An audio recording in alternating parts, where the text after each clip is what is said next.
I will reply in Russian. Товарищ, вы прекрасно... As you know, the Ukrainian people are very patient. And we always find a solution of how to agree. But how so as to agree, there's a need for stability. In order to have stability, there can't be a stoking of instability. I did pose a question many times. That is, what are hundreds of Chechens doing, armed Chechens doing in the Ukraine? What did they come to do? To protect Ukrainian Orthodoxy? Or the Slavic ethnicity? I asked why hundreds of Cossacks who were in Crimea came to destabilize the situation. It's not helping us resolve the problem, but rather destabilizes the situation. Moreover, this is not being hid. They're not hiding who they are. I wondered myself. The Wolf Centurion, which was established in the 1950s, and then created the Cossack corpus of the SS, what have they come to do? To fight the fascists, they who themselves espouse Nazism? It's not very clear. It's unclear to all of us.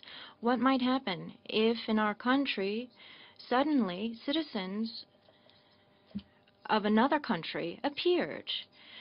Some groups of 200 people called themselves a People's Republic and said that they were going to lead it. That's what happened in Donetsk. A Russian citizen called himself the Prime Minister. What does that help? Does it help dialogue? No. So today, when our sides have at least exchanged some views, and if we understand that there might be a solution as a result of bilateral dialogue, then we need to find a way to speak to these people, and we should. And why wouldn't you speak to them too? Why wouldn't you explain to them what you're doing in their country? It could be called as mercenary activities rather than assistance. That is stoking the flames of separatism. It's been going on for a long time. Yes, that's true. The government didn't do anything for 20 years. It's true that it's a depressed region. It's lacking in jobs. It's true there should be a state policy, and it's already been declared. But it needs to be fostered rather than undermined. Thank you very much. I thank the representative of Ukraine for his statement. I give the floor to Russia. Yeah.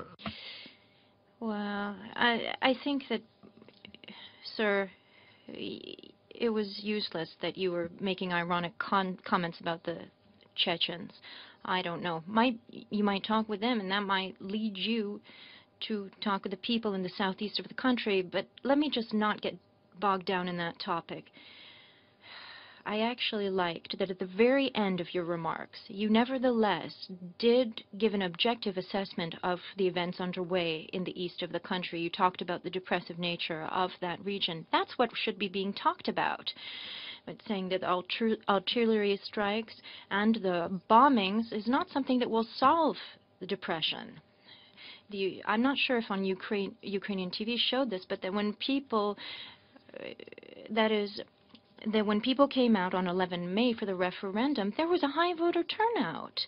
And nothing was done subsequently to engage in respectful dialogue with them after that.